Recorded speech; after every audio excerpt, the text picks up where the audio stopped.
Heavy লজ্জা লাগে গো। উপর থেকে জামাটাও কেমন করে পরে এসেছি দেখেছো? মুখ নিচ্ছি না একদম।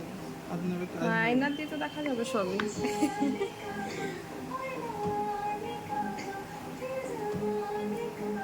দাঁড়াও একটু দেখাবে না। আর হেয়ারটাই দেখাচ্ছি। দাঁড়া দাঁড়া দাঁড়া দাঁড়া, এই জিনিসটা নাও। এটা তো অ্যাপ্লিকেশন হলো পুরো। এবার স্মুথ হয়ে যাবে।